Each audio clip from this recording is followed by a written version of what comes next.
Kaulah yang baik dalamku, Engkau menjadikanku serupa gambaranmu, dan berharga di matamu. Yesus, Kau telah memulai karya yang mulia dalamku. Kau berikan hidupku sebagai ganti dosaku, karena kasih-Mu padaku. Sekarang ku memuji-Mu, Allah yang setia, yang tak pernah meninggalkan perbuatan tangan-Mu. Sekarang ku menyembah-Mu, Allah yang mulia, sempurnakan setiap hidupku agar Dia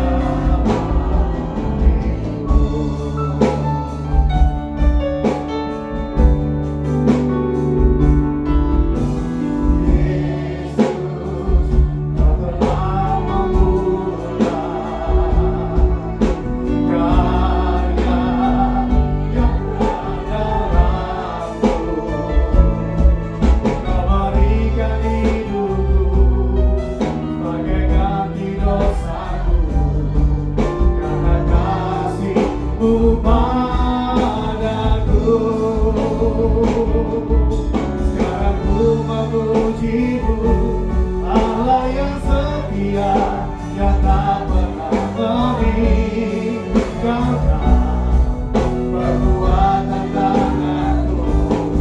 Sekarang ku menyembah-Mu, Allah yang mulia, sempurnakan setiap hidupku agar indah bagimu.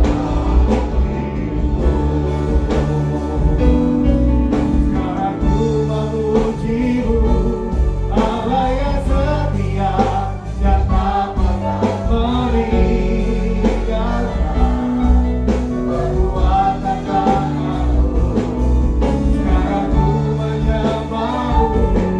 perbuatan tangan-Mu. Sekarang ku menyembah-Mu, Allah yang mulia, sempurnakan setiap hidupku agar indah bagimu. Sekarang ku memuji-Mu, Allah yang setia, yang tak pernah meninggalkan perbuatan tangan-Mu. Sekarang ku menyembah-Mu, Allah yang mulia, sempurnakan setiap hidupku agar indah bagimu. Sekarang ku memuji-Mu, Allah yang setia, yang tak pernah meninggalkan perbuatan tangan-Mu. Sekarang ku menyembah-Mu, Allah yang mulia, sempurnakan setiap hidupku agar indah bagimu. Mari kita berdoa, kita tinggikan sekarang ku memuji-Mu, Allah yang setia, yang tak pernah meninggalkan perbuatan tangan-Mu. Sekarang ku menyembah-Mu, Allah yang mulia, sempurnakan setiap hidupku agar indah bagimu. Kita katakan, sekarang ku memuji-Mu, Allah yang setia, yang tak pernah meninggalkan perbuatan tangan-Mu. Sekarang ku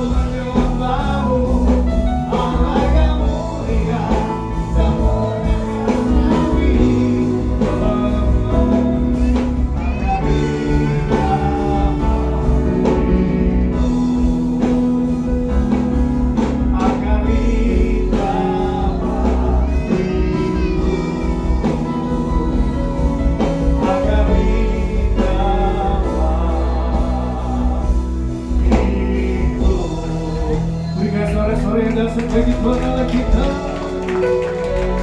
Haleluya.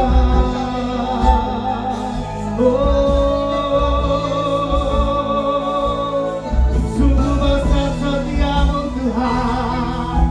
Haleluya.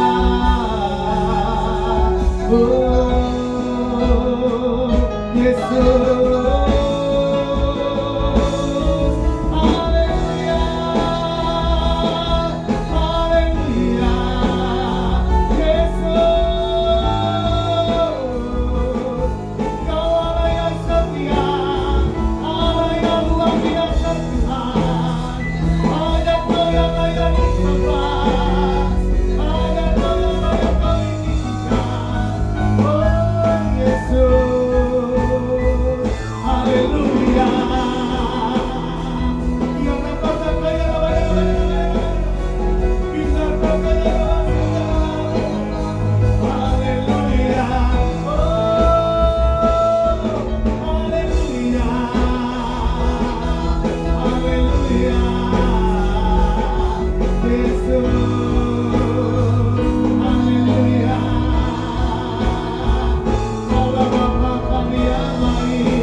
yang tak pernah meninggalkan kami, sebab penyertaan-Mu dan kasih-Mu begitu sempurna atas setiap kami. Terima kasih Tuhan. Apapun yang kebutuhan kami, apapun yang keperluan kami, Engkau mencukupkan segala kebutuhan kami menurut kekayaan dan kemuliaan-Mu dalam Kristus. Terima kasih Tuhan. Haleluya.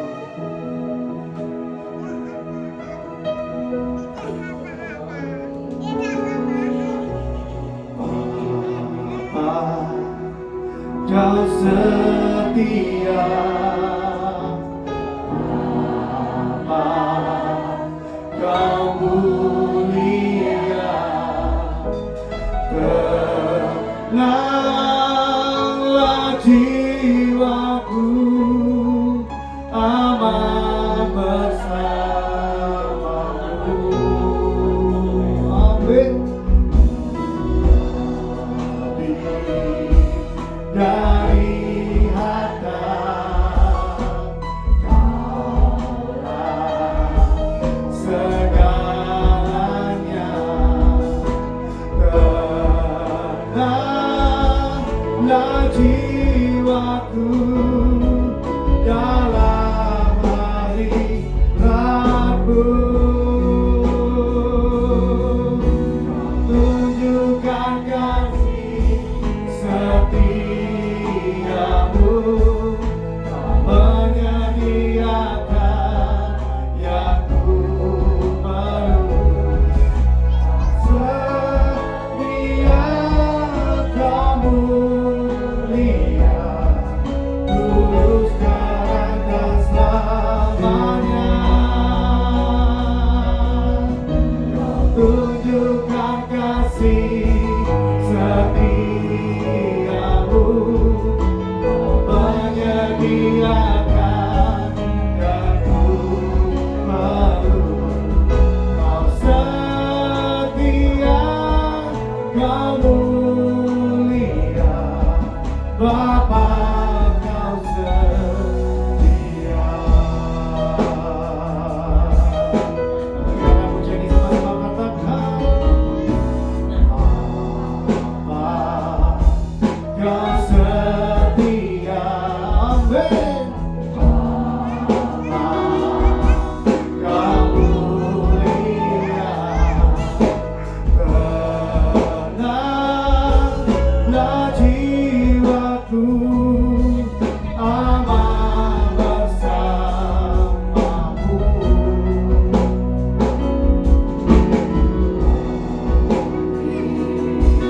Dari harta katakan, segalanya.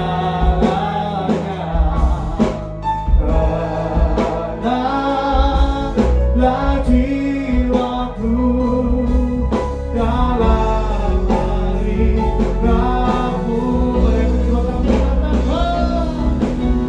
Tunjukkan kasih setiamu, menyediakan yang ku perlu. Dia Kau mulia,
atas setiap kehidupan kami dari sekarang sampai selama-lamanya. Buat Tuhan yang percaya diberkati Tuhan, sama-sama katakan amin. Beri tepuk tangan yang paling meriah buat Tuhan Allah kita.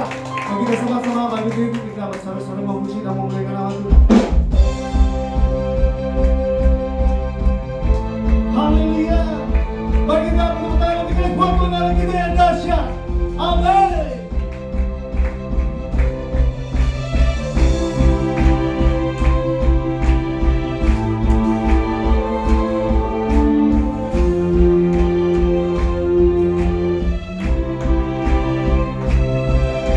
Tak terbayang kebesaranmu dan tak terbanding kekuatanmu.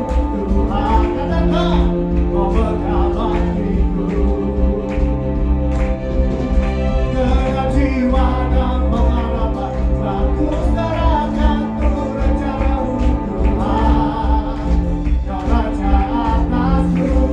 Amin.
Berbuat hal itu Tuhan.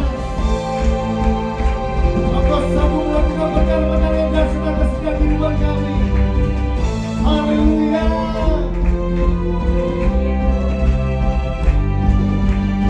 Mari kita berkata dengan buat anak kita. 1, 2, 3, go.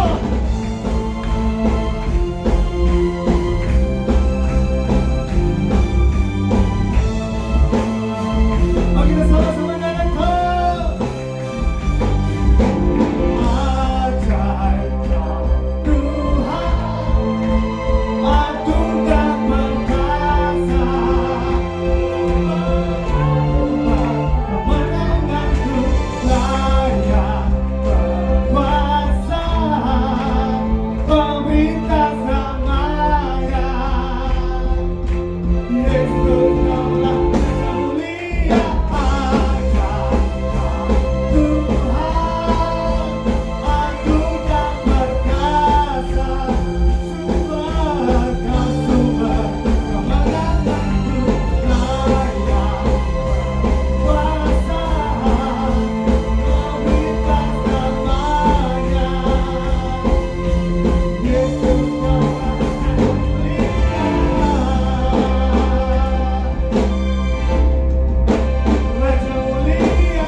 Yesus, dia sanggup menolong, bahkan menyatakan keajaiban, mujizat di atas setiap kehidupan kita. Amin. Dan tepuk tangan yang dahsyat bagi Tuhan Allah kita. Haleluya.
kami akan goyah Tuhan.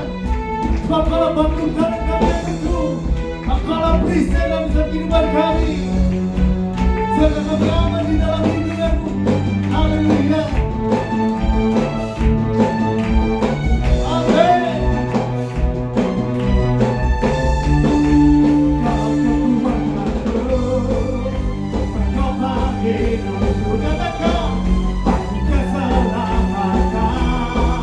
Kau buktikan kasih setiamu karena hidupku takkan ku takut.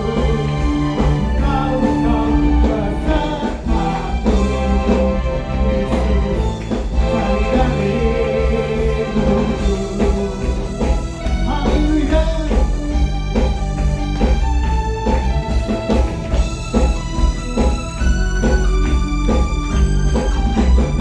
Haleluya. Haleluya. Yesus kita dahsyat, amin. Apapun jadi pergumulan kita pagi hari ini, kita tidak perlu takut, tidak perlu gentar. Ada Yesus yang menjamin hidup kita, amin. Ada Yesus yang sanggup menolong kehidupan saudara saya. Ada Yesus yang membuat mujizat keajaiban atas setiap kehidupan kita, amin. Itu tangan yang paling dahsyat dari Tuhan Allah kita. Haleluya. Satu saya sehingga cuma dalam diri kembali, mari kita siapkan hati kita untuk untuk diberkati oleh pujian kur yang dibawakan oleh BBI. Sebenarnya beri tepuk tangan. Haleluya. Haleluya.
Haleluya, pujian yang luar biasa yang sudah memberkati kita semua di pagi hari ini, amin. Beri tepuk tangan buat Tuhan Allah kita yang dahsyat, haleluya. Mari kita masuk ke dalam kebenaran firman Tuhan, kita siapkan hati kita. Kita mengatakan yang musik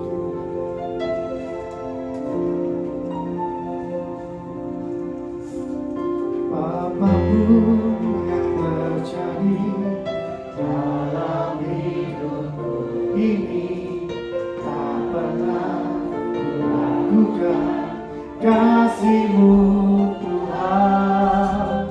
Lewat gunung yang tinggi, dalam lembah yang curam, tak pernah kuragukan janji-Mu Tuhan. Kau berfirman dan sembuhkanku, Kau bersabda dan selamatkanku. Tiada yang mustahil bagimu, Yesus, ku percaya padamu. Mari kita angkat pujian ini dengan hati yang percaya. Mari kita sama-sama katakan, apapun yang terjadi dalam hidupku ini, tak pernah kuragukan kasih-Mu Tuhan. Lewat gunung yang tinggi, dalam lembah yang curam, tak pernah kuragukan janji-Mu Tuhan. Katakan dengan hati yang percaya, Kau berfirman dan sembuhkanku, Kau bersabda dan selamatkanku. Tiada yang mustahil bagimu, Yesus, ku percaya padamu. Kau berfirman dan sembuhkanku, Kau bersabda. Mari kita sama-sama berdiri di hadapan Tuhan Allah kita. Kita akan pujian ini dengan hati yang percaya bahwa bagi Tuhan tidak ada yang mustahil bagimu, Yesus, ku percaya padamu. Mari kita berdua tangan kita, mari kita sama-sama katakan, Kau berfirman dan sembuhkanku, amin. Bersabda dan selamatkanku. Tiada yang mustahil bagimu, Yesus, ku percaya padamu. Yesus, ku percaya padamu. Yesus, ku percaya padamu. Berikan sorak-sorai yang dahsyat bagi Tuhan Allah kita.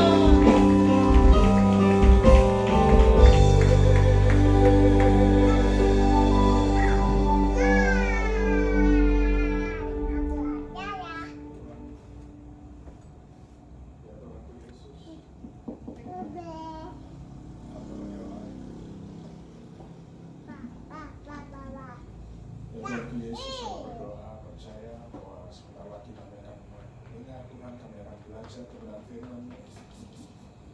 Hamba percaya Tuhan, kiranya Kau mengurapi hamba-Mu ini Tuhan, supaya yang hamba sampaikan semuanya hanya berasal daripada-Mu, dan hamba boleh menjalankan kita sebenarnya hamba yang sempurna tanpa kesalahan apapun ya Tuhan. Dan hamba berdoa juga bagi seluruh jemaat-Mu di akan kembali ke tempat ini masing-masing satu persatu. Hamba percaya bila firman yang ditampilkan Tuhan boleh mereka terima dan bertumbuh dan menghasilkan buah yang berlipat-lipat kali ganda untuk dimakan memuliakan nama-Mu dan memuliakan Tuhan. Hamba berdoa Tuhan, berikan hamba roh-Mu, hikmat-Mu ya Tuhan, wibawa-Mu Tuhan, supaya apa yang aku sampaikan semuanya berasal daripada-Mu ya Tuhan. Dan hamba boleh mengajar jemaat-Mu dan masa mulia hidupkan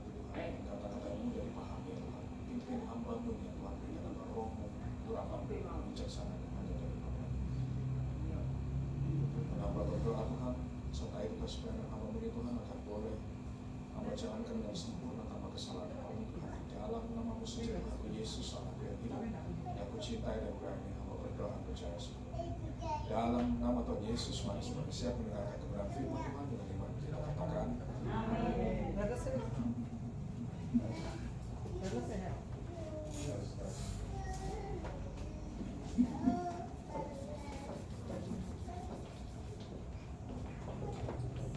Shalom.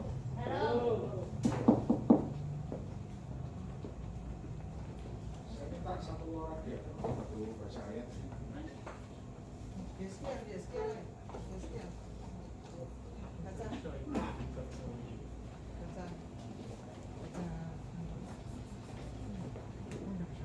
Sudah. Kecil ya?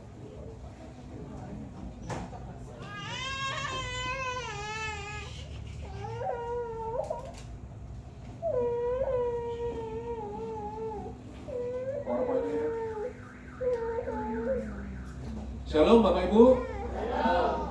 Hari ini kita akan belajar lanjut dalam pengajaran kita, yaitu mengenai peperangan rohani, Bapak Ibu. Ada fotonya kartun bawa senjata, Bapak Ibu, supaya Bapak Ibu tahu bahwa ketika kita mengikuti Tuhan Yesus, ketika kita menerima Tuhan Yesus, di saat itu juga kita sudah masuk yang namanya medan perang, Bapak Ibu. Bapak Ibu percaya atau nggak percaya, Bapak Ibu suka atau tidak, once you accept Jesus Christ, begitu Bapak Ibu menerima Tuhan Yesus, di saat itu pula Bapak Ibu masuk medan perang. Ini pasti. Di saat Bapak Ibu menerima Tuhan Yesus, di saat itu pula lah Bapak Ibu masuk ke dalam medan perang.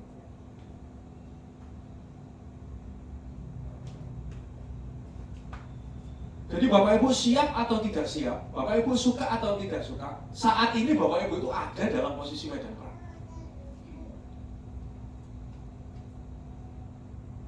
Dan dalam medan perang, dalam orang berperang, hasilnya biasanya cuma ada dua. Apa?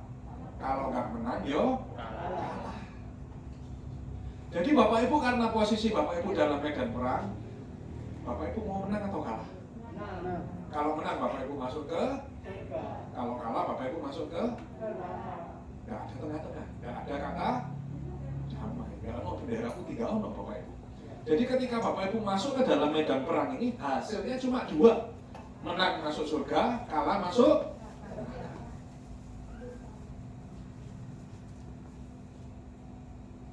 Nah Bapak Ibu, hari ini kita akan belajar bahwa dalam kehidupan kita di dalam Tuhan ini seperti medan perang, Bapak Ibu. Kita akan belajar nanti sedikit mengenai setan, kemudian apa yang diserang biasanya oleh setan, kemudian bagaimana kita tetap berjalan dalam Tuhan Yesus dalam medan peperangan ini. Nah, Bapak Ibu, yang menarik adalah di dalam kitab Ibrani, kata setan itu cuma ditulis 2 kali. Saya pernah waktu itu saya pengen belajar ya Bapak Ibu. Apa sih setan ini? Karena banyak waktu zaman mungkin sekarang udah nggak terlalu ya, tapi waktu zaman saya bertobat 2009 ya kalau nggak salah, 2009 2010 itu banyak pendeta itu yang ngajar hal-hal yang berbau supranatural, Bapak Ibu. Ya kan? Kayak ada yang bekasnya dukun, lalu bertobat jadi pendeta. Oh, setan itu keluarnya jam segini. Roh Tuhan, kalau pengalaman saya, yang paling banter katanya jam 4 subuh, betul ya? Ada kan teman-teman yang bekasnya dukun terus cerita gitu. Terus setan itu ya, apa? Ada kelihatan di atas langit begitu, dia melihat ke bawah badannya besar dan lain sebagainya. Nah saya dengar itu, saya kemudian setelah beberapa waktu karena saya belajar bahasa Ibrani, saya ngerti, saya pengen tahu setan itu menurut Alkitab gimana. Dan yang unik ternyata adalah dalam kitab aslinya dalam bahasa Ibrani, setan itu cuma ditulis 2 kali, Bapak. kata setan dalam Alkitab bahasa Ibrani, Torah orang Israel cuma ditulis 2 kali toh. X ya. Dan bahasa Ibrani-nya artinya Satan atau artinya yang merintangi atau yang menghalangi. Jadi setan itu bukan sesuatu yang horor, sesuatu yang rambutnya gondrong, mukanya separuh, mukanya gobel, enggak. Otaknya bolong, bukan. Dalam bahasa Ibrani, setan itu menggunakan kata Satan, yang artinya yang merintangi atau yang menghalangi. Dan itu cuma ditulis 2 kali dalam kitab Ibrani. 2 kali toh. Yang berarti apa? Tuhan tidak mau dalam pengajaran itu fokusnya membicarakan setan. Kenapa? Karena dalam kitab Ibrani sebanyak kitab segitu banyak, setan cuma ditulis 2 kali toh. Berarti kalau ada hamba Tuhan yang fokus pengajarannya kepada hal-hal yang berbau supranatural, itu kurang tepat. Lihat roh setan di sini. Tidak usah Bapak Ibu, tidak usah bingung. Yang Tuhan mau ajarkan, kalau Bapak Ibu pelajari dalam kitab Ibrani, dan juga sama apa yang saya ajarkan, yang ditulis berkali-kali dan ditekankan berkali-kali, bahkan sama Musa, adalah apa? Takutlah kepada Tuhan. Setan nggak urus. Yang penting kamu takut sama Tuhan. Takut sama Tuhan itu apa? Dan ditekankan berkali-kali, kalau engkau takut sama Tuhan, engkau pasti berpegang sama perintahnya Tuhan. Jadi apa? Kalau hidupmu beres, engkau takut sama Tuhan, engkau berpegang sama perintah Tuhan, gak ada urusannya sama setan. Mau setan ngapain aja, urusannya deh. Yang penting kita apa? Takut sama Tuhan, berpegang sama perintah Tuhan. Kita pasti dilindungi Tuhan.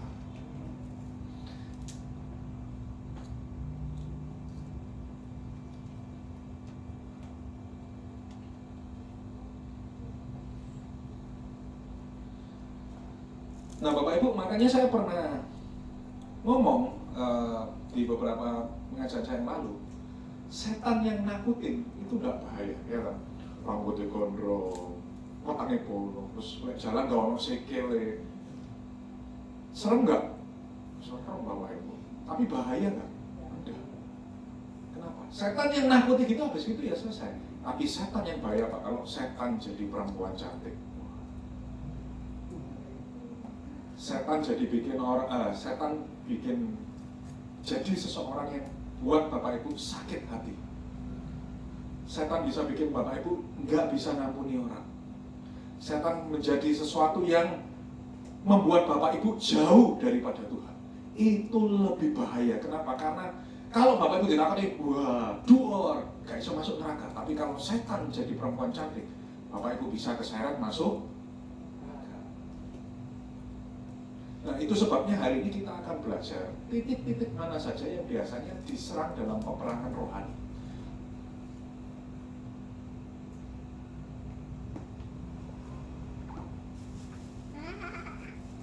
Nah Bapak Ibu, next. Ya, ada banyak contohnya, kita nggak akan bahas semua. Yang Bapak Ibu harus paham, selama kita ikut Tuhan dengan benar, dengan catatan dengan benar, roh kita, jiwa kita, plus harta benda kita itu dilindungi sama Tuhan. Kita baca dulu ayatnya. Ayub 1 ayat 7 sampai 10.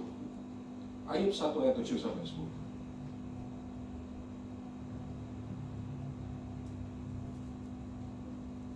Ayub 1 ayat 7 sampai 10. Kepada ya.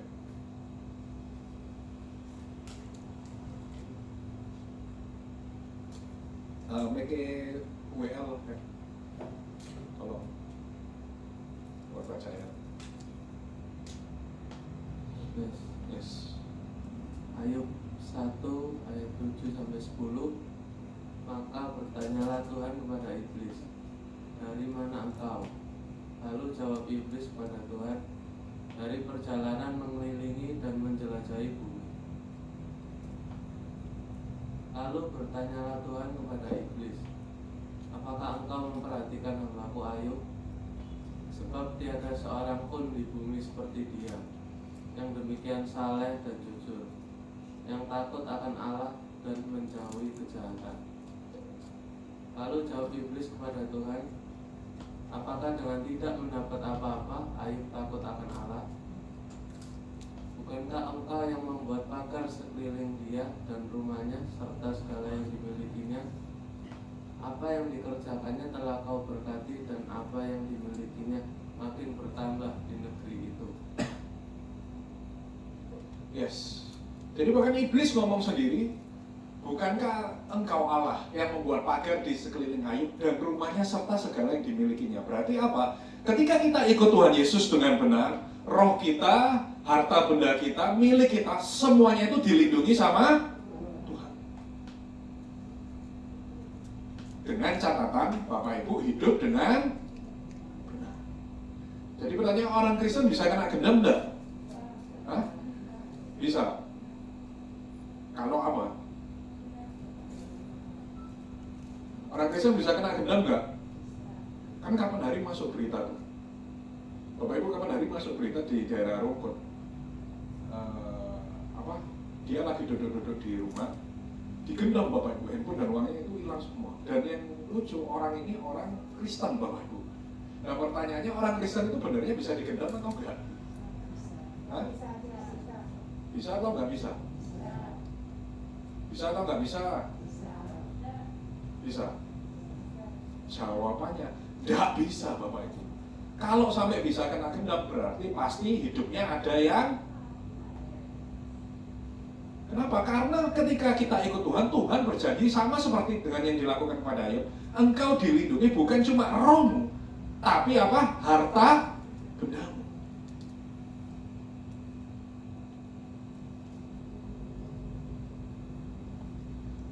Jadi dalam peperangan rohani, iblis itu tidak bisa menyerang secara langsung. Setan itu tidak bisa menyerang Bapak Ibu secara langsung. Tidak bisa istilahnya menyakiti Bapak Ibu secara langsung. Nah, tapi biasanya setan ini pintar. Makanya yang diserang bukan di tempat perlindungan Allah, bukan sesuatu yang dilindungi Allah, tapi yang diserang apa? Next. Ya, next lagi. Jadi titik yang selalu diserang setan itu adalah pikiran, hati, dan jiwa.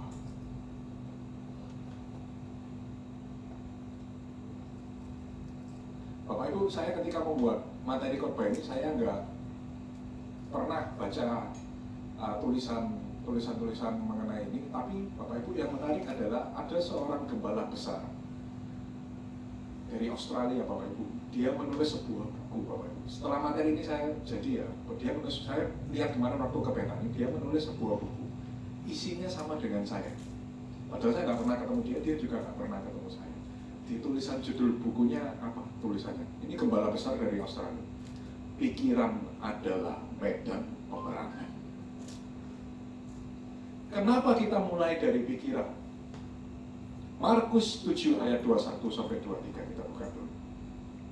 Markus 7 ayat 21 sampai 23. Markus 7 ayat 21 sampai 23. Sebab dari hati orang timbul segala pikiran jahat, percabulan, pencurian, pembunuhan, perzinahan, keserakaan, kejahatan, kelicikan, hawa nafsu, iri hati, hujat, kesombongan, kebebalan. Semua hal-hal jahat ini timbul dari dalam dan menajiskan orang. Yes. Bapak Ibu sadar nggak? Ketika Bapak Ibu mau berbuat dosa, mulainya dari mana dulu? Dari mana dulu kalau mau berbuat dosa? Dari pikiran. Ketika Bapak Ibu ketemu orang, wah, wangkel no ya. Wah, sakit hati ya. Lalu Bapak Ibu harus memilih, orang ini tak ampuni, apa tetap aku mangkel? Mulainya dari orang laki-laki kalau lihat cewek cantik, seksi, bohai, mulainya dari, lalu turun ke, habis dari hati turun ke. Jadi kalau laki-laki dari mata turun ke hati, terus turun ke kaki katanya. Tapi mulainya dari mana? Dari pikiran. Bapak Ibu, sakit hati mulainya dari pikiran. Bapak Ibu mau melanggar perintah Tuhan, start dosanya dari pikiran. Makanya ada buku dari gembala tadi, pikiran adalah medan perang. Karena iblis juga berperan dalam pikiran kita. Jadi Bapak Ibu, iblis tidak akan menyerang Bapak Ibu langsung dengan kekuatan black magic itu. Wah, santet. Kita nggak akan bisa kena santet. Kita nggak akan bisa kena black magic Bapak Ibu. Bahkan saya makan beberapa kali makan yang dikasih jambi-jambi, sebelum makan tak Tuhan, ya gak apa-apa. Kenapa? Karena Tuhan sudah berjanji kalau hidupmu benar, engkau plus harta benda yang ada padamu akan dilindungi Tuhan. Nanti kita akan bahas mengenai harta benda di bagian terakhir. Jadi mulainya dari mana? Pikiran. Apa yang diserang iblis? Pikiran.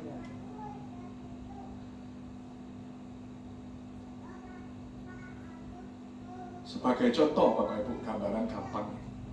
Ketika Tuhan Yesus dicobai oleh iblis, Bapak Ibu perhatikan ayatnya. Ketika Tuhan Yesus dicobai oleh iblis, iblis main kasar enggak? Iblis main kasar enggak? Wah, iblis bawa pasukan iblis terus langsung gempur Tuhan gitu. Kayak di film-film gitu, wah, malaikat versus malaikat. Iblis berbuat seperti itu enggak? Enggak. Iblis menyerang apa? Pikiran. Dia ngomong apa? Karena dia tahu Tuhan Yesus lapar, Tuhan Yesus sudah berpuasa 40 hari kan. Dia tahu Tuhan Yesus lapar, dia cobaannya apa? Ubahlah batu ini menjadi roti. Kenapa? Karena dia tahu Tuhan Yesus lapar. Yang diserang apa? Pikiran. Main kasar nggak iblis? Wah.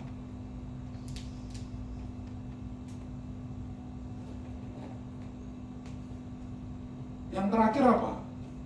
Yang diserang apa lagi? Pikirannya Tuhan Yesus lagi. Kalau engkau sujud kepadaku, dipertunjukkan semua kerajaan di dunia, semuanya ini tak berikan kepadamu.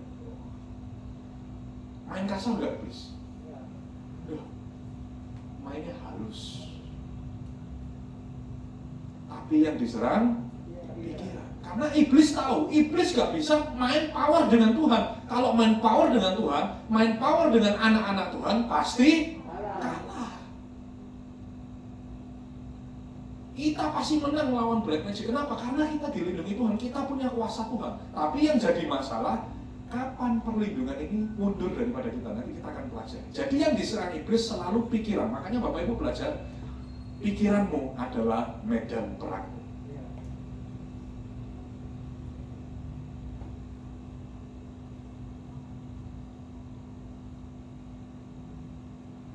Nah, ada satu studi kasus yang menarik di dalam Alkitab Bapak Ibu. Ini mengenai Israel ketika berperang dan musuhnya undang ahli dukun Bapak Ibu, istilahnya ahli nujum. Bilangan 22 ayat 1 sampai 6. Bilangan 22 ayat 1 sampai 6. Bilangan 22 ayat 1 sampai 6. Kemudian berangkatlah orang Israel dan berkemah di dataran Moab, di daerah seberang sungai Yordan dekat Yeriko. Balak bin Sipor melihat segala yang dilakukan Israel kepada orang Amori. Maka sangat gentarlah orang Moab terhadap bangsa itu, karena jumlahnya banyak. Lalu muak dan takutlah orang Moab karena orang Israel. Yes, orang Israel mau berperang melawan orang Moab ceritanya. Kemudian Raja Moab ini takut. Apa yang terjadi? Next.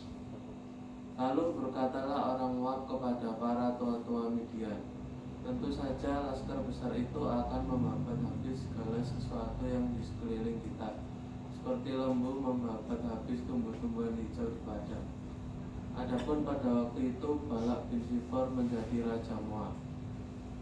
Raja ini mengirim utusan kepada Bileam bin Beor ke Petor yang di tepi sungai Efrat, ke negeri teman-teman sebangsanya, untuk memanggil dia dengan pesan, ketahuilah, ada suatu bangsa keluar dari Mesir, sungguh sampai tertutup permukaan bumi olehnya, dan mereka sedang berkemah di depanku.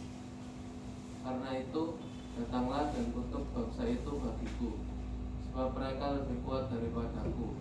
Mungkin aku sanggup mengalahkannya dan menghalaunya dari negeri ini.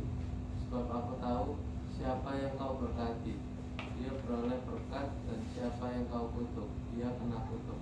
Jadi istilahnya karena Raja Moab ini takut, dia manggil seorang dukun. Nah, bahasa sekarang itu bahasa dukun. Supaya apa? Dijam-jamnya atau dikutuk. Siapa? Supaya bangsa Israel itu kalah perang, maka dia manggil orang untuk dikutuk. Atau ya dijampi-jampi lah bahasa sekarangnya. Lalu apa yang terjadi? Bilangan 23 ayat 8-9. Ketika dukun ini mencoba mengutuk bangsa Israel, Bilangan 23 ayat 8. Bagaimanakah aku menyerapa yang tidak diserapah Allah?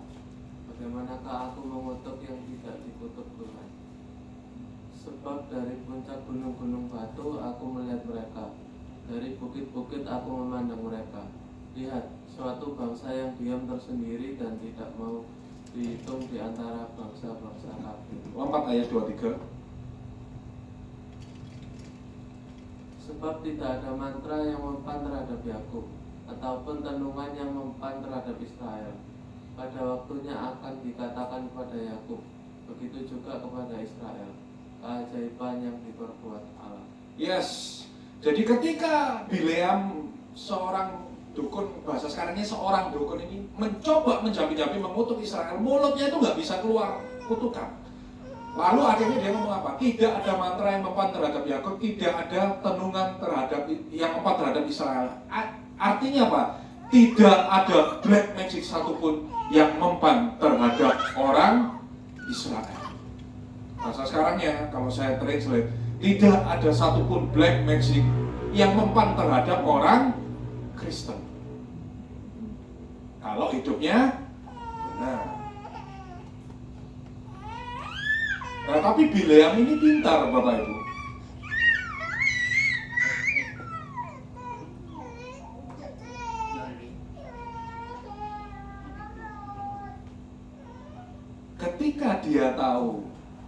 Ketika dia tahu lewat black magic ini nggak bisa diserang, apa yang dia lakukan? Dia pakai wanita, Bapak Ibu. Bilangan 25 ayat 1-9.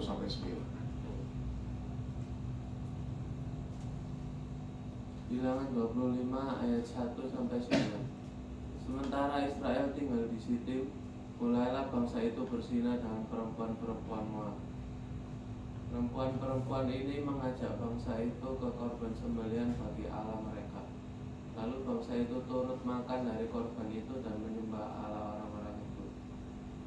Ketika Israel berpasangan dengan Baal Peor, bangkitlah murka Tuhan terhadap Israel. Lalu berfirmanlah Tuhan kepada Musa, tangkaplah semua orang yang mengepai bangsa itu dan gantunglah mereka di hadapan Tuhan di tempat terang, supaya murka Tuhan yang bernyala-nyala itu surut daripada Israel. Lalu berkatalah Musa kepada hakim-hakim Israel, baiklah masing-masing kamu membunuh orang-orangnya yang telah berpasangan dengan Baal Peor. Kebetulan datanglah Langsung lompat ayat 9 aja. Ayat 9, orang yang mati karena tulah itu ada 24.000 orang banyaknya. Yes, Bapak Ibu perhatikan. Ketika Bileam mau istilahnya menjampi-jampi Israel, dia tahu nggak bisa karena dilindungi Tuhan. Nggak ada mantra, nggak ada tenungan yang bisa. Akhirnya apa? Bileam pakai perempuan Moab untuk dikirim kepada orang Israel supaya Israel apa? Menyembah Baal Peor lewat perempuan, Bapak Ibu. Nah, ketika ini terjadi, ternyata siapa yang mengirim perempuan ini? Bilangan 31 ayat 16. Bilangan 31 ayat 16. Bilangan 31 ayat 16, bukankah perempuan-perempuan ini atas nasihat Bileam menjadi sebabnya orang Israel berubah setia terhadap Tuhan dalam hal Peor, sehingga tulah turun ke antara umat Tuhan. Betul. Jadi perempuan ini tadi kirimannya siapa? Bileam. Bileam tahu di black magic gak bisa, disantet gak bisa, karena dilindungi Tuhan. Lalu dia putar otak, gimana caranya supaya perlindungan Tuhan itu undur daripada orang Israel? Dengan apa? Supaya mereka berbuat dosa. Begitu mereka berbuat dosa, begitu mereka mendukakan Tuhan, perlindungan Tuhan itu langsung mundur. Itu sebabnya kalau Bapak Ibu tanya kenapa ada orang Kristen yang bisa disantet, ada orang Kristen yang bisa dicapi-capi, percayalah kalau sampai bisa, berarti perlindungan Tuhan sudah undur dari orang itu. Dan kalau perlindungan Tuhan sudah undur dari orang itu, berarti orang itu pasti berdosa.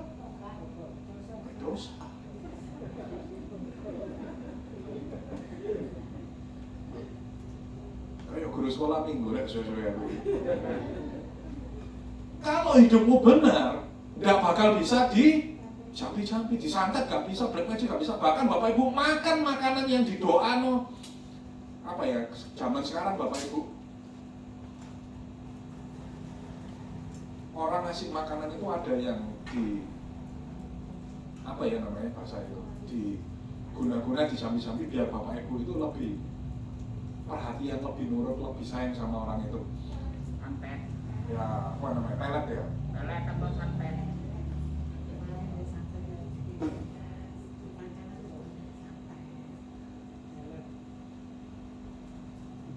Karena kokonya istri saya akhirnya dia sadar karena itu dikasih makanan yang isinya bolak-balik. Jadi kalau diomongin apa-apa sama ceweknya itu bisa nurut gitu namanya. Karena ceweknya suka main black magic gitu.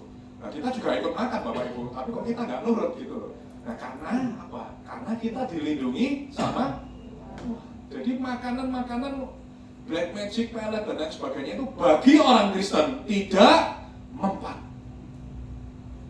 Nah kapan perlindungan itu undur? Makanya iblis akan berusaha supaya perlindungan Tuhan dari Bapak Ibu itu undur melalui apa? Serangan di pikiran. Kalau engkau berdosa, perlindungan ini undur gitu.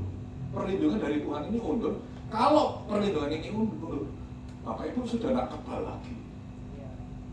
Bapak Ibu sudah bisa diserang iblis. Makanya iblis tidak main kasar. Bapak Ibu lihat ketika iblis mencobai Tuhan, iblis tidak main kasar. Yang diserang iblis apa? Pikiran supaya Tuhan Yesus berdosa. Yang diserang iblis pikirannya supaya Tuhan Yesus berdosa. Kalau Tuhan Yesus berdosa, perlindungan keilahiannya dia itu akan hilang. Tapi Tuhan Yesus tahu. Nah begitu juga yang iblis berusaha lakukan pada kita. Yang diserang apa? Pikiran. Jadi sama seperti Israel ini tadi, diserang langsung nggak bisa. Akhirnya pakai perempuan.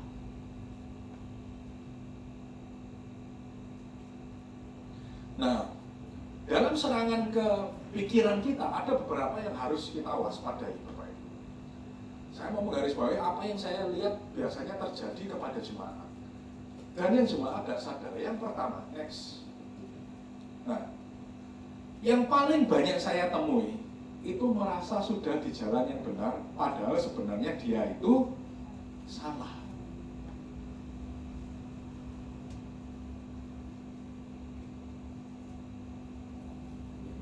Bapak Ibu percaya, banyak orang Bapak Ibu saya lihat merasa apa yang dilakukannya itu benar, tapi menurut Tuhan itu salah. Contoh paling gampang Bapak Ibu, contoh paling gampang.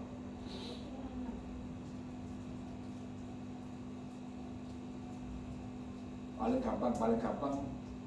Aku gak gereja, gak apa-apa, tak sembahyang nang omah, lak podo ae. Ada saya sama waktu almarhum Pak Arsa itu pernah ketemu satu orang pengusaha Bapak Ibu punya mindset seperti itu. Jadi tiap minggu itu dia enggak mau ke gereja, tapi gak apa-apa, aku sembahyang di rumah. Kira-kira podo apa enggak? Benar atau salah? Karena ada perintah Tuhan benar-benar tertulis apa?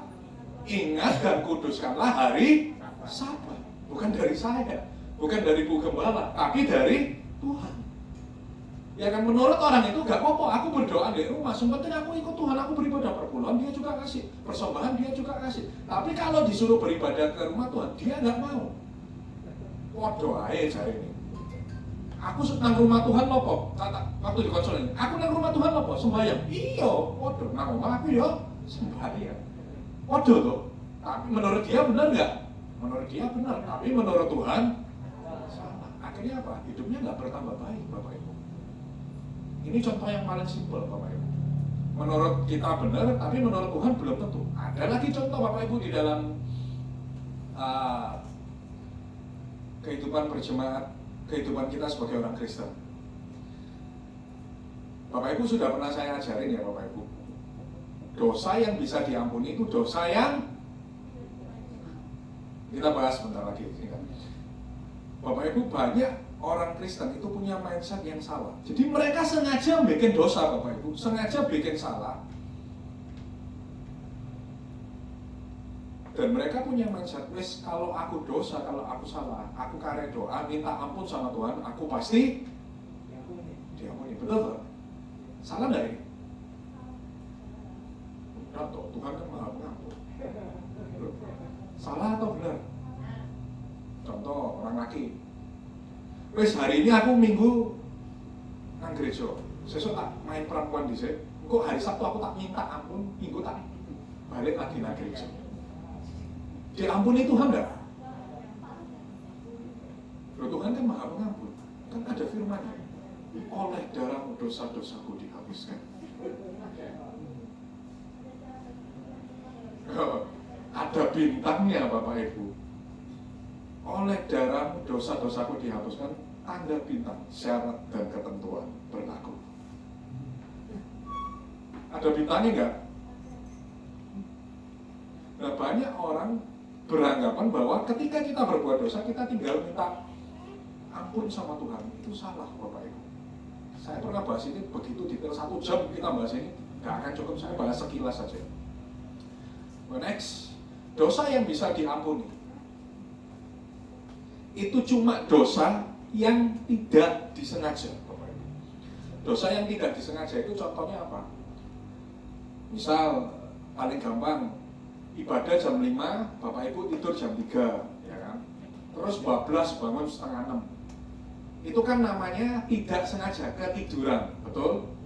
Tapi kalau ibadahnya jam 5, Bapak Ibu tidur jam 4, itu namanya sengaja. Udah tahu mau ibadah malah turu. Itu sengaja. Nah, dosa yang tidak sengaja itu yang bisa diampuni. Nanti suatu saat kita akan refresh lagi, karena kalau kita bahas masuk ke dalam materi ini waktunya nggak akan cukup Bapak Ibu. Nah, next Ibrani 10-26. Makanya Paulus pernah bilang, next lagi. Ya, tolong dibantu baca. Ibrani 10 ayat 26. Sebab jika kita sengaja berbuat dosa, sudah memperoleh pengetahuan tentang kebenaran, maka tidak ada lagi korban untuk menghapus dosa itu. Ya, kalau sudah tahu tentang kebenaran, maka sengaja berbuat dosa, tidak ada korban untuk menghapus dosa itu. Bahkan kalau Bapak Ibu baca, mundur next 1. Korban-korban bakaran yang dipersembahkan untuk menghapus dosa pada perjanjian lama, itu cuma untuk dosa yang tidak disengaja. Imamat 4 ayat 1-3. Contoh, kita baca satu aja. Imamat 4 ayat 1-3. Imamat 4 ayat 1-3. Tuhan berfirman kepada Musa, katakanlah kepada orang Israel, apabila seseorang tidak dengan sengaja berbuat dosa dalam sesuatu hal yang dilarang Tuhan, dan ia memang melakukan salah satu daripadanya, maka jikalau yang berbuat dosa itu imam yang diurapi, sehingga bangsanya turut bersalah, haruslah ia mempersembahkan kepada Tuhan karena dosa yang telah diperbuatnya itu seekor lembu jantan muda yang tidak bercela sebagai korban penghapus dosa. Ayat 2 tampilkan. Apabila seseorang tidak dengan sengaja, baru bisa mempersembahkan korban bakaran. Dan kembali ke PowerPoint. Dan Bapak Ibu baca di semua kitab perjanjian lama atau kitab Taurat, kitab bahasa aslinya, bahwa semua korban itu untuk dosa yang tidak disengaja. Jadi kalau kita sengaja berbuat dosa, itu tidak ada korbannya. Tidak ada korban yang bisa menghapus. Bapak Ibu boleh cek nanti, baca sampai habis, baca berulang-ulang. Jadi kalau ada orang, makanya Paulus tadi bilang, next di Ibrani 10 ayat 26, kalau orang itu sengaja berbuat dosa, maka tidak ada lagi korban untuk menghapus dosa itu.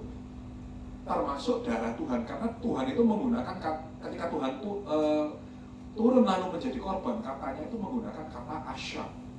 Artinya apa? Jadi pengorbanan Tuhan Yesus di atas kayu salib itu menggunakan, dalam bahasa Ibrani yang menggunakan kata asyam.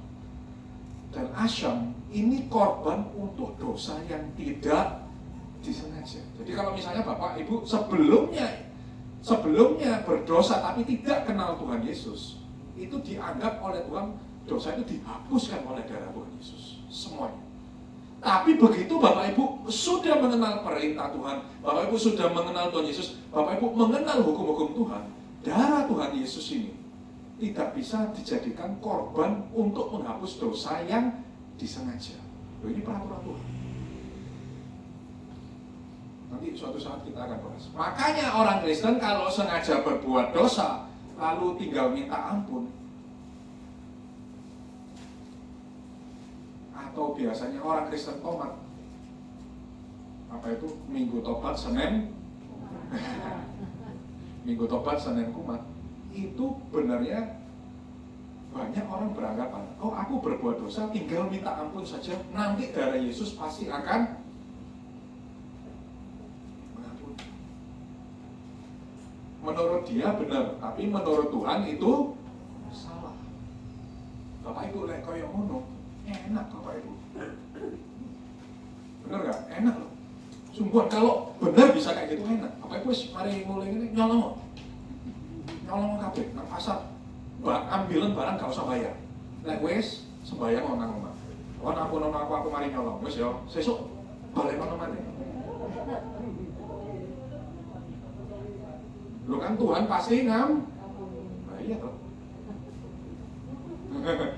Loh, kan semua dosa oleh darah Yesus akan diampuni. Bintang, syarat dan ketentuan berlaku. Nah, syaratnya ya ini tadi, kalau sengaja itu korban, nggak ada korban yang bisa menghapus. Tapi banyak orang punya konsep yang keliru. Jadi akhirnya apa? Ketika mereka mau tahu itu dosa, mereka tetap mau melakukannya karena mereka punya mindset, oh aku tinggal doa saja, aku tinggal ke gereja, Tuhan Yesus pasti ampuni. Padahal di dalam Alkitab nggak seperti itu. Nanti kita suatu saat kita akan bahas. Pagi akan saya ulangi lagi, bahas mengenai dosa yang sengaja ataupun tidak sengaja. Kenapa hal itu salah di hadapan Tuhan? Jadi kalau enak seperti itu Bapak Ibu, yang laki terutama, Senin tak main perempuan, Minggu aku tak doa minta ampun, kok lek luwe Jumat aku tak main perempuan mana, Sabtu tak minta ampun, Minggu tak main gereja, Senin tak main perempuan mana, boleh nggak? Lo kan diampuni pasti. Apa salahnya? Ya kan? Nah banyak orang seperti ini Bapak Ibu, sama seperti orang tadi yang nggak mau ke gereja. Menurut kita benar, tapi menurut Tuhan belum tentu. Makanya salah satu serangan yang diserang setan dalam pikiran kita apa?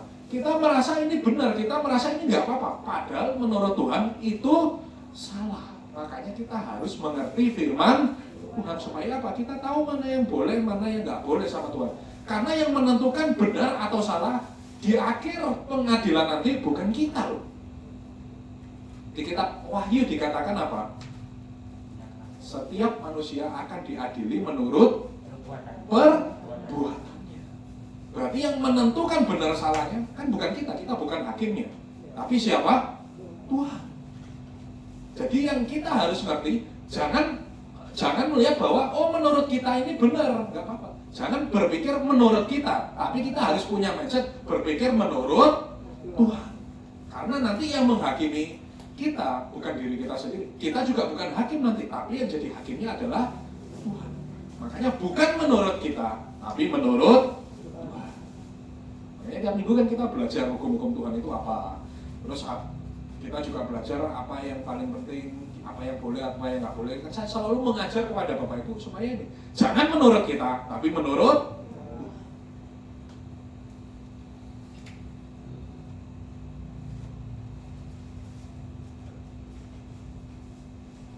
Nah, yang satu tadi merasa benar, tapi padahal salah. Banyak yang seperti itu. Akhirnya apa? mereka nggak dapat perlindungan Tuhan karena sebenarnya mereka itu berbuat dosa, tapi mereka nggak sadar. Nah ini yang paling bahaya. Makanya ketika Bapak Ibu berdoa, Bapak Ibu berhubungan dengan Tuhan, Bapak Ibu juga harus koreksi. Aku ada salah nggak di hadapan Tuhan? Nanti Bapak Ibu terus berdoa seperti itu, Tuhan pasti, kalau memang ada salah, Tuhan pasti tunjukkan. Yang kedua,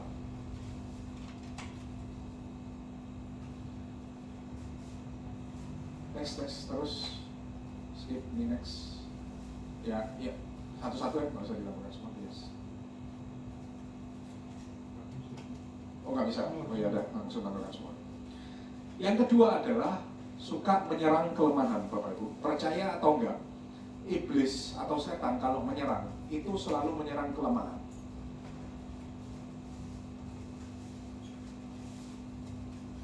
Nggak mungkin iblis itu bukan menyerang titik kelemahan. Contoh, Saul itu nggak suka main perempuan seperti Daud. Saul itu nggak suka main perempuan seperti Daud. Makanya yang diserang iblis ketika menyerang Saul nggak pakai perempuan, betul nggak? Saul nggak jatuh ke perempuan. Saul jatuhnya apa? Saul suka kekuasaan. Makanya yang diserang iblis, kesukaannya Saul adalah apa? Kekuasaan.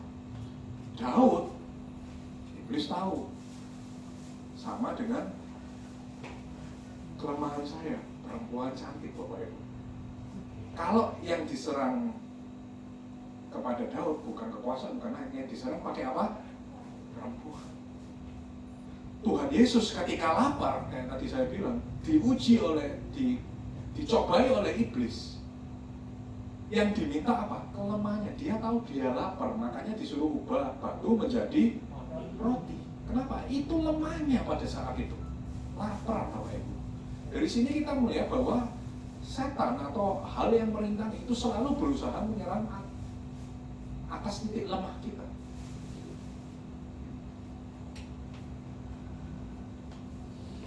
Ada yang lemahnya pengampunan, Bapak Ibu, percayalah. Cobaannya orang yang bikin sakit hati, Bapak Ibu. Jadi tiap orang itu diserang berbeda-beda, bermacam-macam sesuai dengan titik kelemahannya.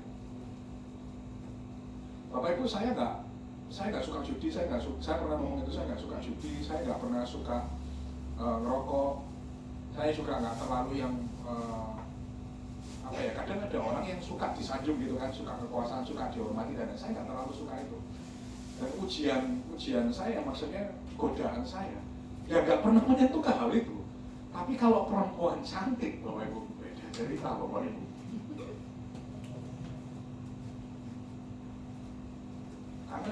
Karena iblis tahu kelemahan saya di sana. Godaan yang diserang dia selalu berkisaran di daerah situ, Bapak Ibu. Kenapa? Karena iblis selalu berusaha menyerang kelemahanmu. Nanti gimana menghadapinya? Nanti kita akan bahas. Kemudian yang ketiga, dibuat stagnan, tidak ada kenaikan, bahkan berkurang. Bapak Ibu, ketika kita ikut Tuhan Yesus, Bapak Ibu ini harus bertumbuh. Perhatikan. Di dalam Tuhan Yesus tidak ada kata stagnan, Bapak Ibu. Bapak Ibu, 5 tahun yang lalu berapa tahun berarti udah ikut Tuhan?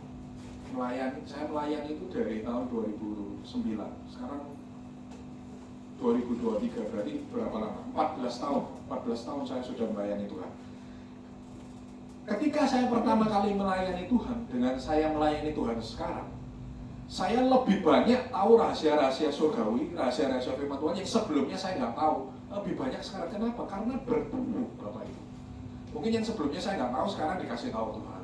Yang sebelumnya saya nggak paham, dikasih paham sama Tuhan. Jadi Bapak Ibu, di dalam Tuhan itu harus bertumbuh. Hubunganmu dengan Tuhan harus bertumbuh. Mungkin dulu yang nggak peka dengan suara Tuhan, sekarang jadi peka dengan suara Tuhan. Nah, kalau Bapak Ibu hubungannya dengan Tuhan merasa biasa, stagnan, nggak bertumbuh, percayalah. Berarti Bapak Ibu itu sedang dalam medan perang diserang oleh iblis. Kenapa? Hubunganmu dengan Tuhan itu tidak bertumbuh. Dan yang terakhir, nah ini yang penting Bapak Ibu. Banyak orang sombong tapi tidak sadar. Betul nggak? Banyak orang itu sombong tapi nggak sadar. Akhirnya mereka berdosa kepada Tuhan. Bapak Ibu, kalau baca kitab Amsal, saya perhatikan ya, Tuhan itu paling benci sama orang sombong. Sombong itu ada macam-macam tipe, ada sombong rohani, ada sombong jasmani. Ya. Sombong rohani contohnya apa? Wong itu luwih berdosa timbang aku, hidupku luwih bener, contoh seperti itu. Atau ada lagi yang sombong rohani, wah pendeta itu nek khotbah luwih elek teko khotbahku. Didelok ya memang luwih elek, tapi ya aja ngono rek. Bener kan? Ada lagi, wah ngelihat itu, wah main musiknya gak sebagus main musikku. Gembalaku gak sepinter aku. Macam-macam sombong itu macam-macam. Tapi definisi sombong di dalam menurut sudut pandang Tuhan itu apa? Ada yang tahu nggak sombong itu seperti apa yang benar? Sombong itu seperti apa? Kadang Bapak Ibu saya bilang banyak orang sombong tapi nggak sadar. Saya kasih tahu. Sombong, definisi sombong yang salah di hadapan Tuhan. Ketika kita mulai membandingkan diri kita sama orang lain. Ketika kita membandingkan diri kita sama orang lain, contoh yang paling nggak salah, paling nggak ketolong. Wah, wong itu kok macam-macam. Terus itu loh, sugihan aku loh timbang dia, kok aneh macam-macam.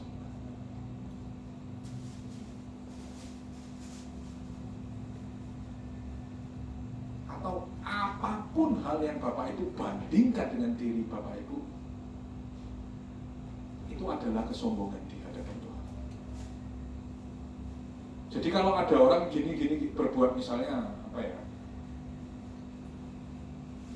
kena masalah, biasanya kan ada yang suka gini, oh iya, dia itu gak tahu gereja, oh iya, dia itu gak tahu sembahyang, aku lah sembahyang, makanya aku gak kena masalah, tapi wong itu kok masalah terus. Nah, itu kadang orang-orang itu gak sadar bahwa mereka sombong rohani ataupun sombong yang lain sebagainya. Nah, yang harus diperhatikan adalah kalau kita mulai membandingkan diri kita dengan orang lain di hadapan Tuhan, itu sudah disebut sombong. Jadi Bapak Ibu jangan pernah membandingkan diri kita dengan orang lain lalu merasa, wah aku lebih baik dari orang ini. Jadi 4 poin ini yang biasanya iblis menyerang pikiran kita dan kita nggak sadar, akhirnya apa? Kita berdosa. Dan ketika kita berdosa, perlindungan Tuhan itu akan mundur, Bapak Ibu.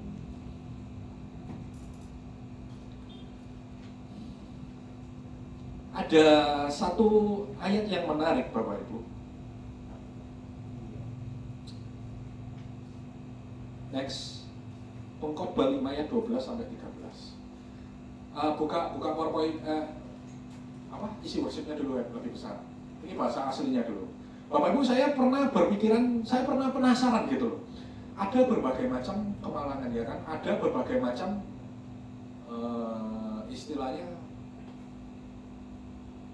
hal yang gak enak yang terjadi, yang istilahnya bikin harta benda itu kayak hilang gitu loh. Apa penyebabnya? Nah, Bapak Ibu kalau baca kitab Amsal dan Pengkhotbah itu banyak sekali rahasia itu, dan ini salah satu kitab yang paling sering saya baca karena ditulis oleh Salomo, orang yang tahu segala macam rahasia karena dia dikasih hikmat, dikasih karunia sama Tuhan. Dan ini ayat yang menarik, nanti kita akan belajar dalam bahasa Ibrani. Ya. Pengkhotbah 5 ayat 12 dan 13. Ada kemalangan yang menyedihkan kulihat di bawah matahari. Kekayaan yang disimpan oleh pemiliknya menjadi kecelakaannya sendiri. Yes. Jadi orang kaya ini sudah nyimpen duitnya, tapi apa yang terjadi? Next. Dan kekayaan itu binasa oleh kemalangan, sehingga tak ada suatu pun padanya untuk anaknya. Yes, jadi orang kaya ini, perhatikan, ini ayat yang menarik Bapak Ibu. Kenapa? Bapak Ibu kalau sudah bekerja, sudah mengumpulkan uang, pengen bisa nikmati uangnya enggak? Pengen enggak? Pasti kan? Lalu pertanyaannya, apa yang membuat kita nggak bisa menikmati ini? Nah, dalam bahasa Indonesianya ditulis apa? Dan kekayaan itu binasa oleh kemalangan. Bahasa sehari-harinya, kekayaan itu binasa karena apes gitu, karena kurang beruntung. Nah, waktu saya baca bahasa Indonesia ini, saya langsung tahu ini terjemahan yang pasti salah. Kenapa? Karena selama saya belajar bahasa Ibrani, Bapak Ibu kalau baca bahasa aslinya, di dalam Alkitab tidak ada kata beruntung, tidak ada kata sial. Jadi Bapak Ibu kalau baca dalam kitab bahasa Ibrani asli ya, kata beruntung, kata sial, kata apes itu tidak ada. Jadi segala sesuatu yang terjadi, kalau enak lalu Bapak Ibu merasa, oh kok aku beruntung, itu bukan beruntung, itu sudah diatur sama Tuhan. Nah kalau ada kejadian yang nggak enak, kok itu apes, itu pun terjadi atas seizin Tuhan. Jadi supaya semuanya itu, semua orang tahu bahwa semua kejadian yang ada di muka bumi ini, semuanya terjadi atas seizin dan sepengetahuan Tuhan. Makanya tidak ada kata beruntung, tidak ada kata apes. Makanya kita orang Kristen tidak percaya ada hari baik, ada hari sial. Contoh, kalau di adat istiadat orang Jawa, ada hari yang kita nggak boleh keluar karena hari apes, ya kan? Hari apa? Selasa apa? Selasa apa? Selasa apa? Selasa api. Oh, Selasa api. Kalau di orang Chinese juga kan ada hitungannya hari buruk, hari baik. Nah, hari beruntung, hari apes. Nah, Bapak Ibu harus paham, di dalam Kristen Tuhan tidak pernah mengajarkan untung ataupun sial ataupun apes. Itu tidak ada dalam Alkitab. Nah, lalu kenapa dalam kitab Pengkhotbah kekayaan ini tulisannya habis karena apes? Nah, terjemahan aslinya ternyata bukan karena apes. Tampil ke PowerPoint. Ya, tolong dibantu baca, kelihatan.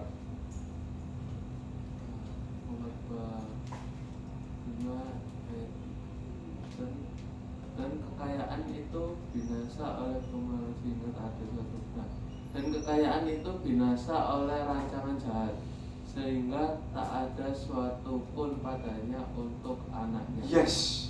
Jadi dalam bahasa aslinya kekayaan itu habis bukan karena apes atau kemalangan, tapi kekayaan itu habis karena rancangan jahat. Jadi orang tadi yang ditulis dalam kitab Pengkhotbah, hartanya habis, kekayaannya habis, bukan karena apes, karena apes sial itu tidak ada dalam Alkitab. Bahasa aslinya, kekayaan itu habis karena rancangan jahat. Pertanyaannya, rancangan jahatnya siapa? Siapa yang dimaksud oleh Raja Salomo?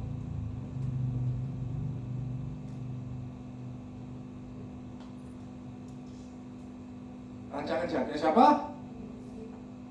Bukan diri sendiri. Jadi rancangan jahat musuh kita, Bapak Ibu. Jadi pernah dikatakan kenapa? Iblis selalu merencanakan apa yang jahat kan. Jadi Bapak Ibu, kalau Bapak Ibu bekerja, Bapak Ibu mengumpulkan uang, dan Bapak Ibu tidak ada dalam perlindungan Tuhan,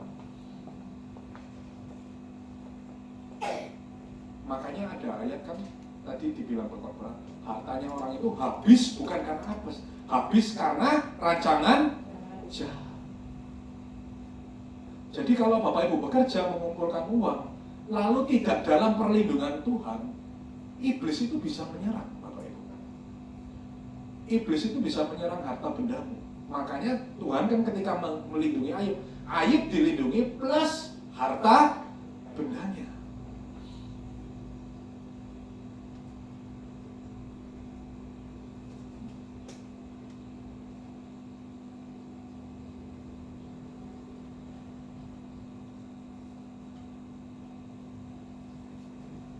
Jadi Bapak Ibu kalau melihat seseorang yang kenapa kok dia hidupnya kok rasanya apes banget sampai ininya habis dan lain sebagainya, jawabannya karena ini, bukan karena apes, tapi karena rancangan jahat. Makanya orang di luar Tuhan hidupnya itu tidak akan bertambah baik,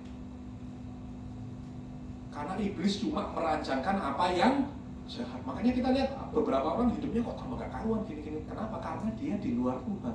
Tapi kalau hidupmu di dalam Tuhan, saya percaya apa yang kau alami semuanya pasti akan bertambah baik. Tapi ya itu Bapak Ibu harus hati-hati. Yang penting hidupnya harus benar. Tadi poin-poin yang titik-titik penyerang, Bapak Ibu harus sadar, oh aku kalau ada salah sama Tuhan langsung beneri. Aku ada salah apa sama Tuhan langsung beneri, supaya apa? Jangan ada celah. Bagaimana kita mengatasi serangan-serangan ini? Next. Yang pertama, ya, karena yang diserang pertama kali adalah apa? Pikiran. Maka yang harus dibentengi dulu adalah pikiran. Jadi menguasai pikiran dengan firman Tuhan. Bapak Ibu, saya pernah cerita, entah Bapak Ibu masih ingat nggak, waktu saya ketemu dengan teman bisnis saya di Singapura, istri saya di hotel, habis ketemu makan di restoran bintang 5, diajak main cewek Bapak Ibu. Istri saya di hotel, kira-kira kalau saya main sebentar, 1 jam terus balik ke hotel, istri saya tahu nggak? Hah?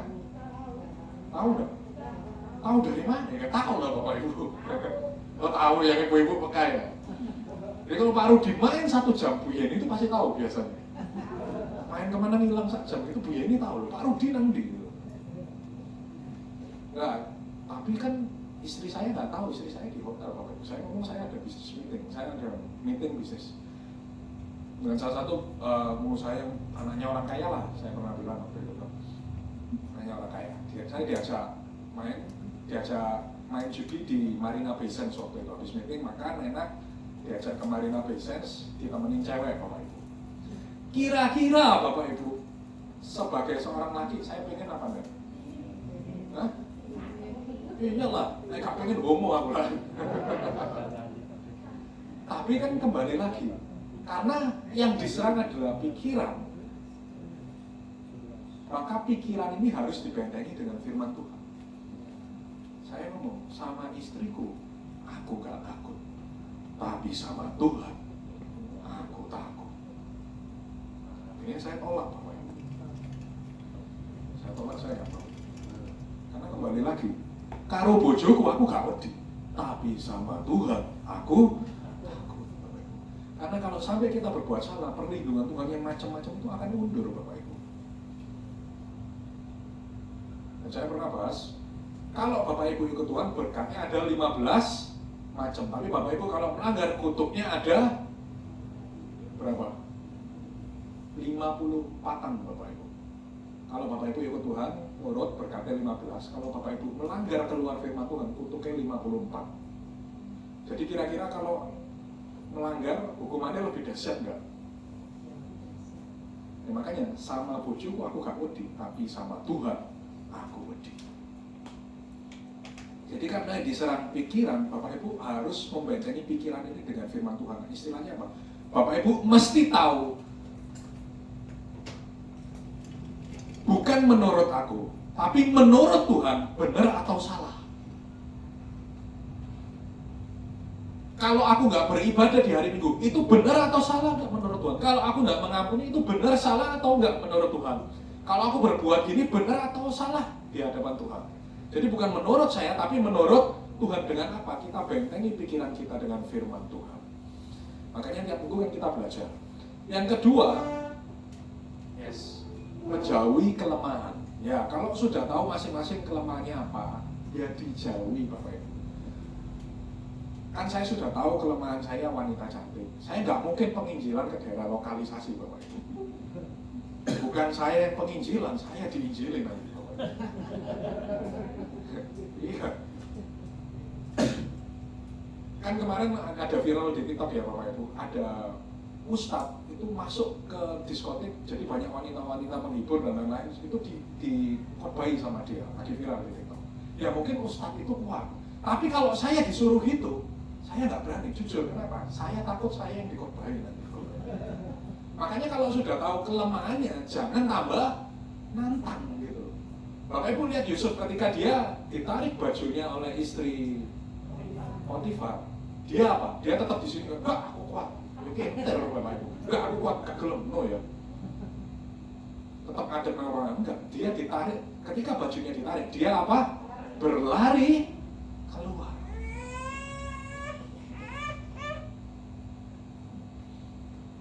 Jadi kalau kelemahanmu itu jauhi. Kalau Bapak Ibu melihat ada orang yang bikin sakit hati, ya udah nggak usah terlalu banyak kontak dengan mereka. Bapak Ibu bojone ya apa Pak? Ganti bojo kan? Nah Bapak Ibu harus mengerti kelemahan Bapak Ibu masing-masing itu apa. Kalau sudah tahu itu kelemahanmu, jangan dihajar maju. Bapak Ibu, saya sampai sekarang kalau ada yang wanita mau konseling, saya nggak pernah mau, selalu tak oper ke Bu Gembala, ya. Karena saya takut mendengar kasus-kasus pendeta-pendeta sebelumnya, Bapak Ibu. Di konseling plus Bapak Ibu. Ya, banyak pendeta-pendeta kasusnya itu konseling biasa jadi konseling plus. Tapi nggak konseling plus apa? Masuk konseling plus gak tahu. Konseling plus bonus, Bapak Ibu. Jadi saya nggak pernah mau konseling wanita. Kenapa? Karena saya tahu itu kelemahan saya. Jadi kalau sudah tahu kelemahan, jauh. Oh, aku mau angkel, aku pak nek ngomong nyelekit. Ya wes aja diajak ngomong jauh ya. Tapi sak gereja Pak ya wes duduke sitok nang mburi, sitok nang sitok nang omah. Dijauhi. Jadi apa yang menjadi kelemahanmu jangan diajar. Oh aku kuat. Bapak Ibu, saya bilang tidak ada orang yang sekuat baja Pak. Gembala pun yang kelemahannya wanita sekuat apapun, kalau dipepet-pepet terus suwe-suwe yo kintir Bapak Ibu. Makanya kalau ada kelemahan dijauhi. Terus ketiga, next. Ya ini yang saya tekankan.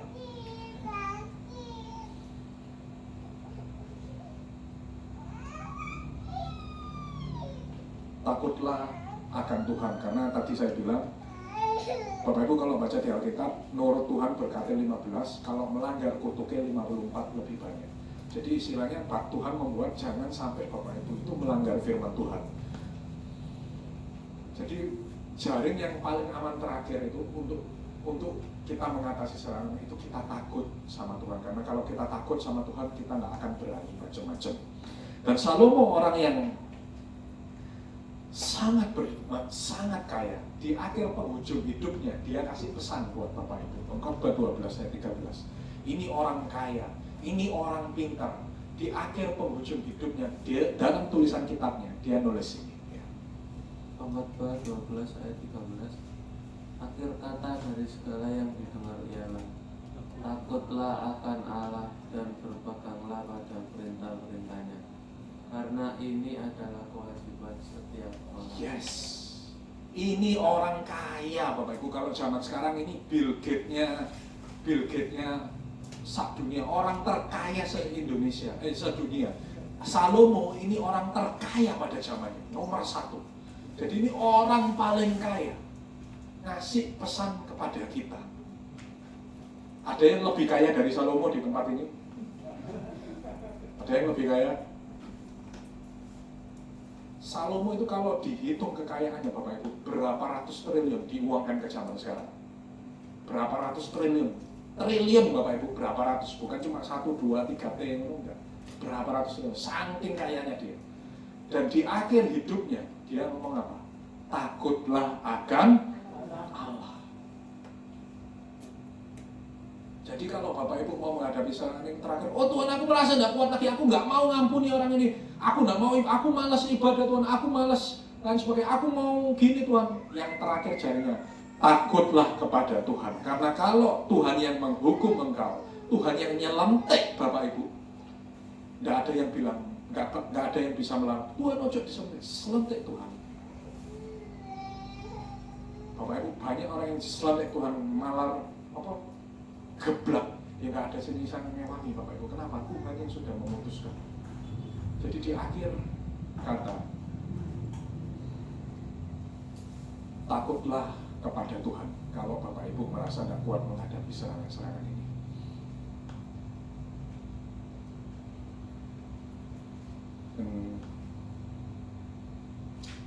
Mari kita tutup di dalam doa. Di musik WL silakan naik ke atas panggung.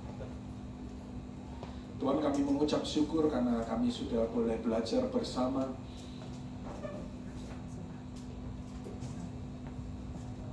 mengenai kebenaran firman Tuhan. Biarlah firman yang kami pelajari boleh melekat dalam pikiran dan hati kami, dan kami tidak akan lupa atasnya Tuhan.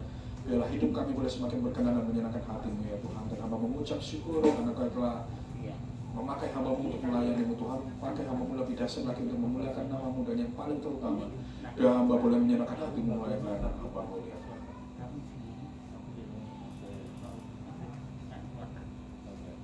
dalam namamu saja Tuhanku Yesus, hamba berdoa percaya sepenuhnya. Haleluya.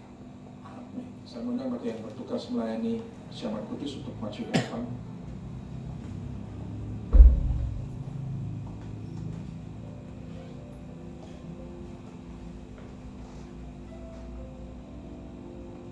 Mari kita berdoa sekali lagi untuk menerima Perjamuan Kudus ini. Mari kita berdoa. Tuhan, kami mengucap syukur bahwa pada pagi hari ini kami boleh menerima Perjamuan Kudus-Mu. Rapi yang melayani dan yang dilayani Tuhan, kudus dan sucikan kami supaya kami layak menerima Perjamuan Kudus-Mu ini ya Tuhan. Di dalam namamu saja Tuhanku Yesus, kami mau menerima Perjamuan Kudus ini. Dan mari semua jemaat yang siap menerima Perjamuan Kudus ini dengan iman kita katakan, amin.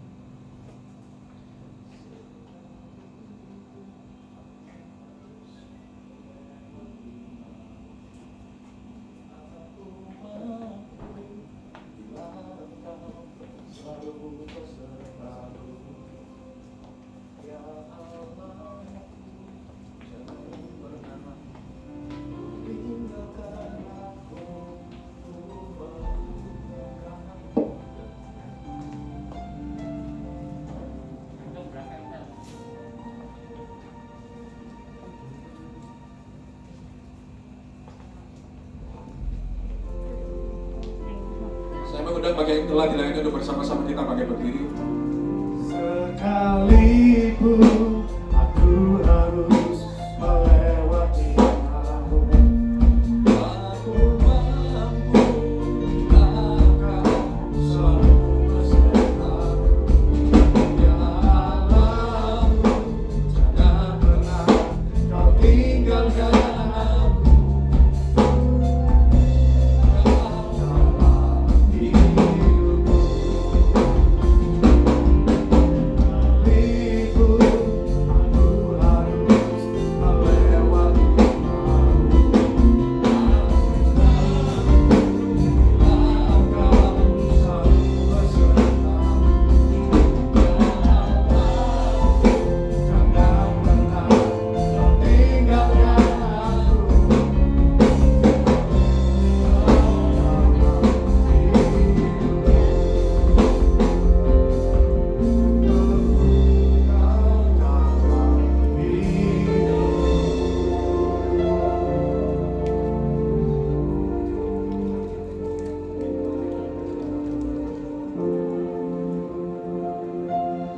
Mari jemaatku yang terkasih, angkat roti ini di tangan kananmu, letakkan tangan kiri di dadamu.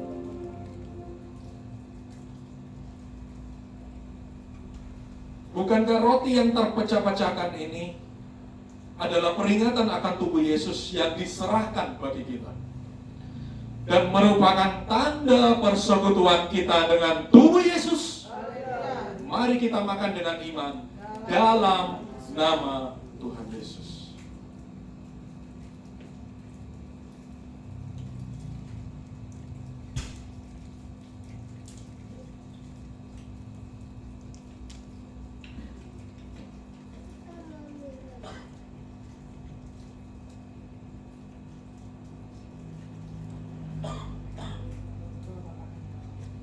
Mari jemaatku yang terkasih, angkat anggur ini di tangan kananmu, letakkan tangan kiri di dadamu. Bukankah cawan ini adalah bukti perjanjian baru kita dan bukti persekutuan kita dengan darah Yesus? Mari kita minum dengan iman dalam nama Tuhan Yesus.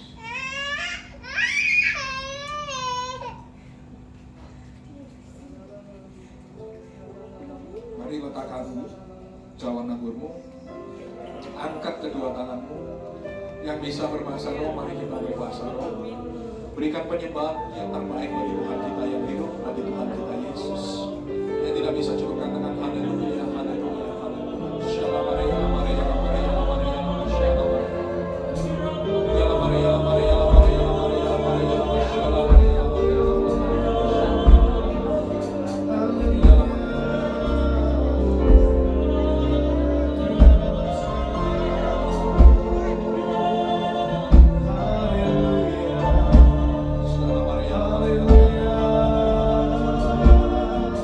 Yesus.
tiada perkara yang mustahil.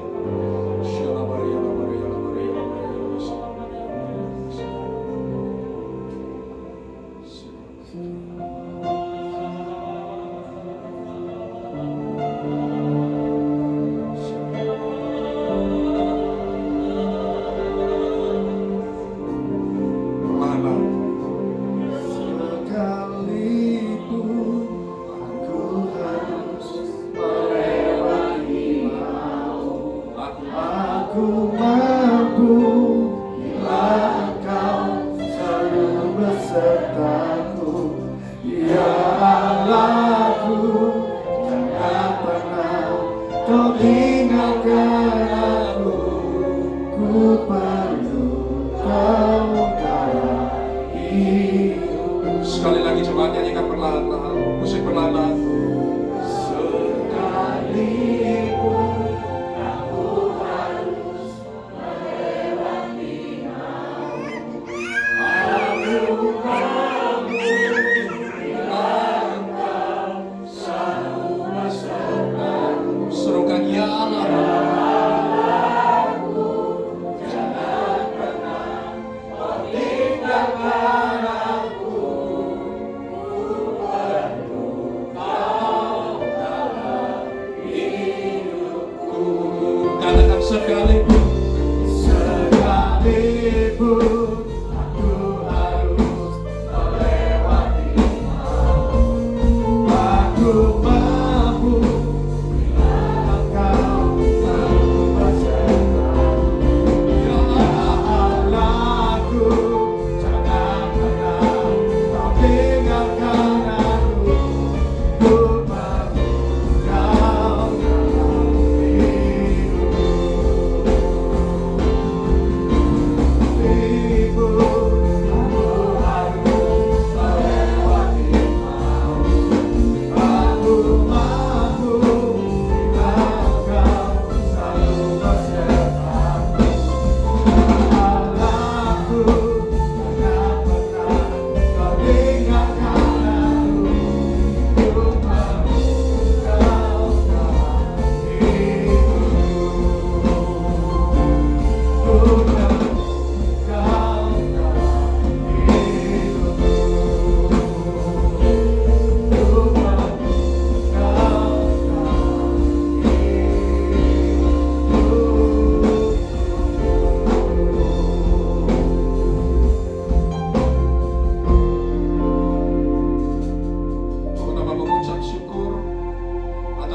perjamuan kudus yang telah kami terima pada pagi hari ini, biarkan melalui perjamuan kudus ini yang lemah boleh dikuatkan Tuhan. Dan hamba berdoa bagi yang mempunyai masalah atau beban berat, hamba percaya bagi Tuhanku Yesus tiada perkara yang mustahil.